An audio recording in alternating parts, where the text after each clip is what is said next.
On va terminer ce chapitre avec la définition de matrice semblable qui mènera ensuite à la définition de matrice diagonalisable. Alors deux matrices A et B carrées d'ordre n sont semblables si et seulement si il existe une matrice P inversible, également carrée d'ordre n, telle que A soit égal à P, B, P-1. Alors c'est la définition, évidemment, comme on l'a dit, P doit être du même ordre que A et B puisque P multiplie B.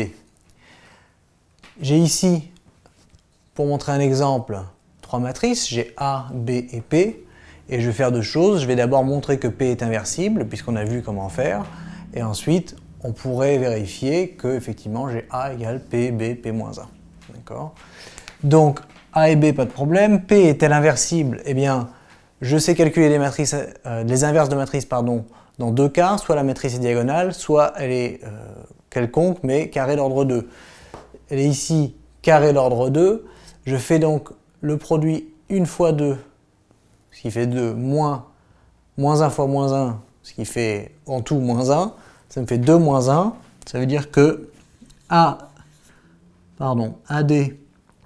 moins BC est égal à 1 fois 2 moins 1 fois moins 1, ce qui fait 1, ce qui est non nul. Et donc, P est inversible puisque le déterminant de P n'est pas nul, et P moins 1 est égal à 1 sur 1, donc on n'écrit pas. Et souvenez-vous, j'échange les termes de la diagonale et je mets des moins devant les autres, ce qui me fait 2, 1, 1, 1 pour P moins 1. Et on peut vérifier, d'ailleurs n'hésitez pas à le faire, ça vous permettra de vous entraîner sur le produit matriciel. On peut vérifier que A est égal à P, B, P-1, c'est-à-dire est égal à 1, moins 1, moins 1, 2, fois B qui vaut 1, 4, moins 2, 8, et fois P-1 qu'on a trouvé qui vaut 2, 1, 1, 1. Et ça, vous devriez trouver, c'est en faisant tous les calculs, 2, moins 1, 2, 7. En notant qu'évidemment, pour faire les calculs, eh bien, vous faites d'abord ce produit-là, puis le produit de la matrice résultante par celle-ci, et ça devrait vous redonner A. En tout cas, voilà la définition de deux matrices semblables. A priori, c'est un petit peu curieux, mais pourquoi pas? On va voir effectivement que c'est assez utile d'avoir des matrices semblables, surtout dans un cas particulier, quand B est, on va dire, diagonale, et donc A sera dite diagonalisable. Mais ça, c'est le prochain bloc. On finit d'abord avec celui-ci.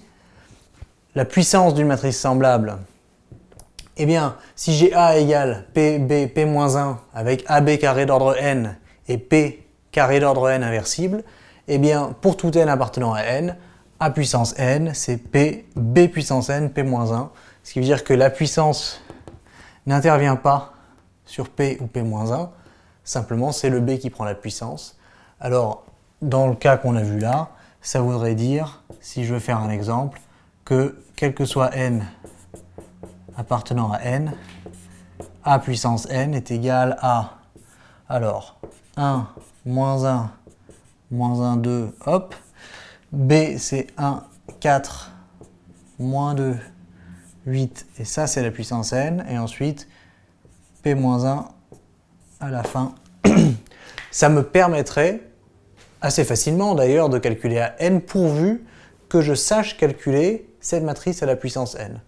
Alors on vient de voir précédemment, dans le cas des puissances énièmes de matrice, que le cas où c'est facile de calculer la puissance énième d'une matrice, c'est quand une matrice est diagonalisable.